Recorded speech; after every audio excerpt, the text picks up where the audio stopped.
Hi, everyone. My name is Bensmihen. I recently graduated with a bachelor's degree with honors in urban planning, and today I'm grateful to share more about the research project that I worked on over the course of summer 2021, thanks to Akusha. Over the past 2 summers, I had the honor of working alongside Professor Zachary Patterson and a master's student in my department, Gavin Hermanson. We elaborated on Alan Berto's work on the City Mobility Index to create the multimodal accessibility target.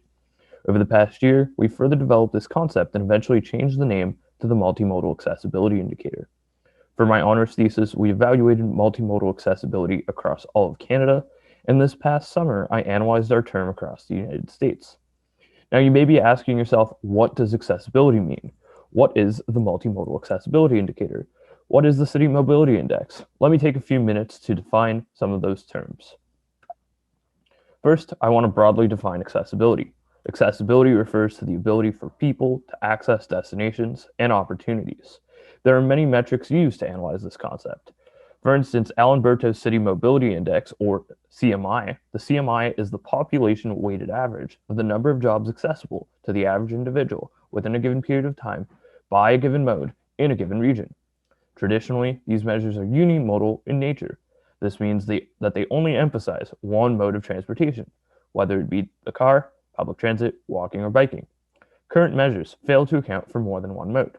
This is problematic because transport modes often interact with each other. For a bus rapid transit project, if we remove car lanes to add bus lanes, accessibility changes.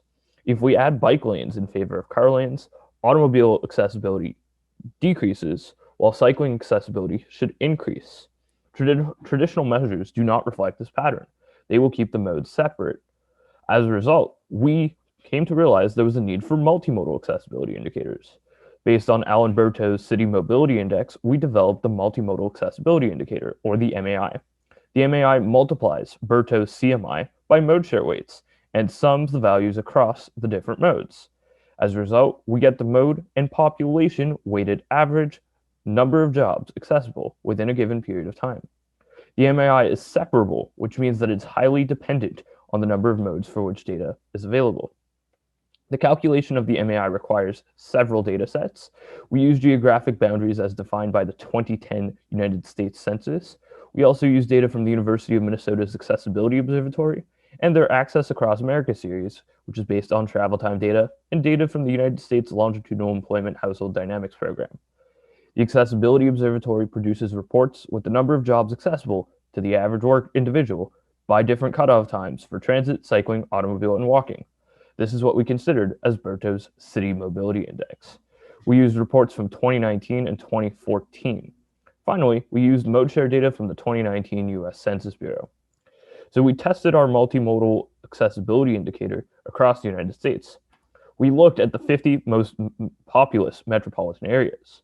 These 50 metropolitan areas are home to 55% of the total US population. We divided the metropolitan areas into 3 smaller groups: large, mid-sized, and small. Large metropolitan areas, like New York City, have populations over 5 million people. Mid-sized metropolitan areas, like Denver, have populations between 2 and 5 million people. Meanwhile, small metropolitan areas like Oklahoma City have populations below 2 million. Now, I'm going to dive through some of our main findings. We compared the MAI to a unimodal measure of the CMI for the automobile to see how the MAI stacks up to a more traditional measure. From these first graphs, we can see that both MAI and CMI increase as travel time cutoffs increase. This means that there are more jobs accessible as you increase travel times from, say, 10 minutes to 30 minutes. Now, looking at the average values more closely, what we see is that CMI, the automobile CMI, is higher than the MAI. On average, large metropolitan areas have CMI values that are 19 to 20% higher than MAI values.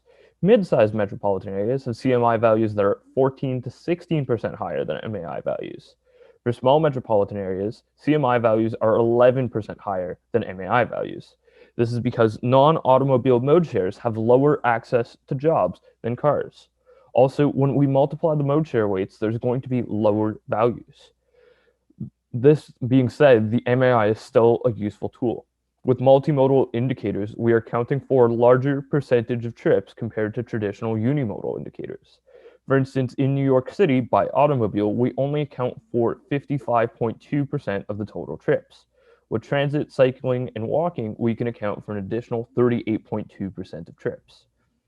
Overall, our research demonstrates that the MAI is an effective way of measuring access to employment across multiple modes, as we can account for a higher proportion of total trips. The MAI is a tool that could help policymakers and planners better understand the impacts of infrastructure projects as they could look at accessibility changes over time. This research has led to a manuscript that was submitted for presentation to the Transportation Research Board annual meeting in January 2022. Our initial work was presented at the World Symposium for Transport and Land Use Research in August 2021. Thank you for taking the time to listen to my presentation. If you have further questions, do not hesitate to reach me by email. Thank you.